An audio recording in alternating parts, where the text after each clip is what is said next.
En Venezuela ya suenan los tambores de guerra. Y es que a pesar de que finalmente nadie, bueno, salvo Estados Unidos, quiere que haya una guerra civil allá, Estados Unidos y Colombia y Brasil ya se están preparando todo para una invasión. Lo más probable es que la próxima semana. Sin embargo, debe destacarse que López Obrador, comprometido con la paz y el diálogo, pues ha desplegado un esfuerzo para que se llegue a una solución pacífica.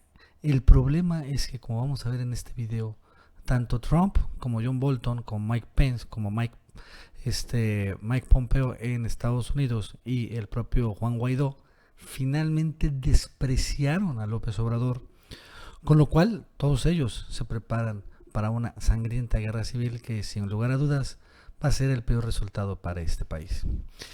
Y bueno, debemos recordar cuál es la posición de López Obrador. La posición incluso se lo dijo ahí enfrente del presidente español Pedro Sánchez, que pues ya desconoció también a Maduro y reconoció a Juan Guaidó.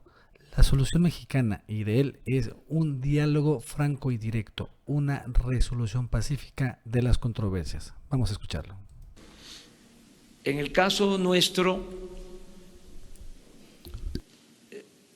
por tradición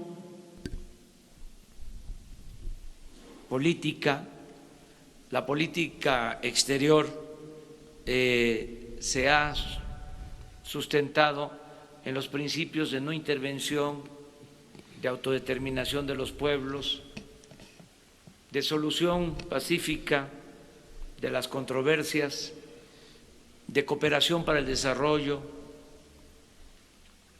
En este marco que está establecido en el artículo 89 de nuestra Constitución, estamos nosotros actuando en el caso de Venezuela. Y ya mencioné que como parte de esa política se contempla la solución pacífica de las controversias. Esto es consustancial al diálogo. Y bueno, ¿qué es lo que ha hecho López Obrador sobre el tema? Lo que ha hecho es que junto con Uruguay y junto con el Vaticano y también junto con Italia, ellos están buscando instalar el próximo jueves 7 de febrero una mesa de diálogo en Montevideo, la capital de Uruguay, perdón. Y bueno, pues citar que lleguen los maduristas, que llegue la oposición y llegar a una negociación, un acuerdo, que pues sería la transición del poder. Obviamente sin guerra, pero es interesante que esté México, Uruguay, el Vaticano y también Italia, y también se están sumando países africanos, países del Caribe, etcétera. Esa es la estrategia. Incluso el propio Marcelo Ebrard, después de estas conferencia que dio Obrador con el presidente español, de inmediato empezó a operar pues a organizar la reunión en Montevideo, hablando con varios cancilleres de otros países, pues precisamente para buscar la neutralidad y, claro, una negociación. El chiste de México es que, a pesar de que lo que digan los panistas, los fifís, la derecha, etcétera, de que México y Obrador reconocen a Maduro, lo cierto es que ellos están en una actitud completamente neutral sobre el tema. No han reconocido a Maduro como tal, o sea, tampoco lo han desconocido, o sea, tácitamente sí, pero no están como Rusia, China y Turquía, que ellos sí apoyan de manera decidida a que se quede Nicolás Maduro. Pero ya Ebrard empezó la operación política. Y bueno, claro, si le sale bien a Ebrard y si le sale bien a Obrador este tema, la verdad es que ambos van a ser candidatos al Premio Nobel de la Paz. No es exageración. El problema es que enfrente Estados Unidos está con todo a punto de invadir Venezuela. Y es que no ha trascendido mucho porque esto son notas que no se escuchan en los medios occidentales. Pero por ejemplo, esta es una nota del 29 de enero, hace 2 días, la semana pasada, se reporta que llegó el jefe de Comando Sur a Colombia. Y así lo reporta la televisión colombiana. El jefe del Comando Sur de Estados Unidos, el general Max Tamer, visita Colombia para verificar temas fronterizos y también para conocer a la nueva cúpula militar y de policía. El general Mark Stammer, comandante del Ejército Sur de Estados Unidos, es el encargado de afianzar la cooperación con los países aliados y desarrollar estrategias en la región para enfrentar amenazas y mejorar la seguridad. Entre los objetivos de su viaje está fortalecer los lazos de amistad con Colombia y reunirse con la nueva cúpula militar y de policía, además de la revisión de puestos fronterizos. El jefe de Comando Sur de Estados Unidos en Colombia, incluso también medios colombianos, repito, son cosas que no se reportan mucho, reportan que aviones militares de Estados Unidos ya aterrizaron en Catam, que es una provincia de Colombia. ¿Qué dice así? Aviones militares de Estados Unidos aterrizaron en las últimas horas en Catam, por lo menos un avión de carga C-17A Globemaster y un Boeing 737 estuvieron en la estación aérea. El portal especializado de movimiento de aviones militares de Estados Unidos reportó la llegada del C-17A Globemaster a las 3 de la tarde y su retorno a Estados Unidos después de las 7 de la noche. ¿Qué llevó? Pues armamento, municiones, soldados, tropas. La nave salió de la base aérea Dover en Delaware. La base aérea de Dover es una de las más importantes de Estados Unidos y es la casa del 43 Airlift Wing. Bueno, ahí llegaron aviones militares. Incluso también los propios usuarios de redes sociales reportaron cómo, igual en Colombia, empezaron a ver escuadrones de helicópteros ya en la frontera entre Colombia y Venezuela. Vamos a verlo.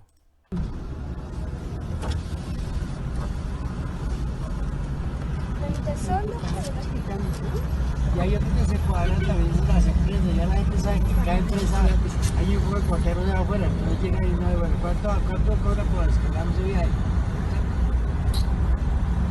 Ella no dice también está bien.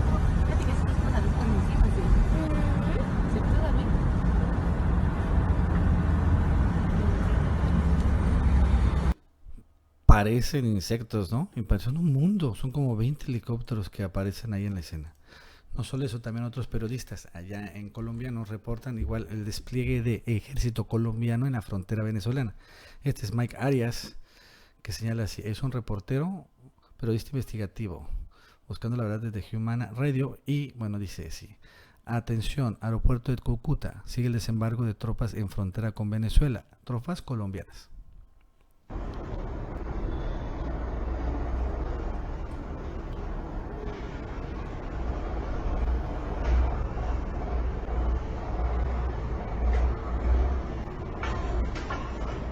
Y que le preguntan, Mike, ¿tropas de dónde? Gringas, colombianas, y él responde, ejército colombiano en la frontera con Venezuela. Y bueno, esto finalmente llegó con ya una aclaración de Estados Unidos y del propio Juan Guaidó de que no va a haber diálogo. Trump señala, reitera posible intervención militar en Venezuela, insta a Maduro a dejar el poder. Esto el 3 de febrero. También lo que ha dicho también su propio asesor de seguridad, John Bolton, sobre de que no están descartados ninguna intervención militar en Venezuela. El problema, sin embargo, para Estados Unidos es cómo va a justificar una invasión de Venezuela. La última gran invasión fue la que hicieron en Afganistán y en Irak, y ahí estaba justificado por los ataques terroristas. Pero ¿a qué le ha hecho Venezuela a Estados Unidos? ¿Qué le ha hecho Venezuela a Estados Unidos? Nada. No había ni un ataque en su territorio americano, no había un ataque a la embajada, no había nada, no hay nada, ¿no? O sea, también el hecho, no, es que vamos a invadirlo por proteger los derechos humanos de los venezolanos, es completamente ilegal, incluso en el derecho internacional. Y además, claro, va a ser muy, pero muy criticado. Pero bueno, ese es el problema también. Sin embargo, a pesar de eso, Mike Pence también. No es momento de diálogo con Venezuela, sino de acción, una clara respuesta y desprecio a la propuesta de Obrador y claro de Uruguay y también del Vaticano de buscar una salida pacífica. Pero lo peor fue lo que hizo el propio Juan Guaidó, el presidente, bueno, el diputado, el presidente de la Asamblea Venezolana, porque sí es, y que se autoproclamó presidente, donde habla de la guerra civil, que es, repito, la peor de las guerras. La guerra civil es la peor de las guerras porque es la más sangrienta en la historia de la humanidad. Y ahora él dice, y habla sobre eso, dice, no tenemos miedo a una guerra civil. Vamos a escucharlo. En el mundo dicen que si no tenemos miedo de una guerra civil, y es importante que lo escuche el mundo, que no tienen miedo a una guerra civil. Este señor, por esa declaración, podrá hacer lo que sea, pero no es un demócrata, se los puedo asegurar. Y bueno, incluso le envió Juan Guaidó a López Obrador y al presidente uruguayo, que se llama Tabaré Ramón, una carta donde les exige una definición. Los exige, bueno, o sea, les exige que lo apoyen a él, o estás conmigo o estás contra mí, así literal. Por ejemplo, ese es el párrafo clave. Desmond Tutu, arzobispo anglicano y premio Nobel de la Paz, asertivamente indicaba: si eres neutral en situaciones de injusticia, has elegido el lado del opresor. En este momento histórico que atraviesa nuestro país, ser neutral es estar del lado de un régimen que ha condenado a cientos de miles de seres humanos a la miseria, al hambre, al exilio e incluso a la muerte. Es ponerse del lado de unos pocos que han secuestrado el poder para su beneficio propio y que se han demostrado capaces de perseguir, torturar y hasta asesinar para mantener sus privilegios. Por ello, dice, acudimos a su conciencia, a sus valores democráticos y a sus valores humanos para que reflexionen y se coloquen del lado correcto de la historia, que no es otro que de la libertad, democracia, justicia, paz, justicia social y el bienestar y el progreso para todos. Y claro, el lado de Donald Trump, ¿no? Si ese es el lado correcto de la historia, realmente este mundo está muy, pero muy jodido. Pero es claro, presionan a Obrador de que se defina a favor de él, o si no, está con Maduro. Lo cual, bueno, realmente, que quede claro, está bien, Maduro podrá decir lo que sea, pero Obrador tiene una gran legitimidad popular, una gran autoridad moral y es un gran demócrata y convencido de la solución pacífica a las controversias y también que no haya guerra. Y también que quede claro, Juan Guaidó y también todos los trumpistas, etcétera, al final una guerra civil, yo sé que hay muchos venezolanos desesperados por lo de Maduro, lo entiendo, pero decir que es mejor una intervención militar que la situación actual es realmente no entender muy bien lo que ha pasado en otros países, que también bajo el régimen de opresiones y tiranías han acabado peor cuando se invaden otros países y inicia una guerra civil, porque pues uno podrá estar muy mal, pero es mucho peor que se destruya literalmente tu hogar y también literalmente se mueran tus seres queridos y tú, si sobrevives, tengas que salir exiliado, expulsado de tu país, no porque no haya pan, sino porque sencillamente ya no existe. Entonces, ojalá que también los venezolanos desesperados por el régimen de Maduro entiendan que la solución no es una intervención militar y mucho menos una guerra civil y mucho menos ideada y planeada por Donald Trump. Bueno, amigos y amigas, eso es todo por el día de hoy. Si te gustó este video, suscríbete, dale like para que más personas lo vean. Que tengas un buen día y nos vemos en el próximo video.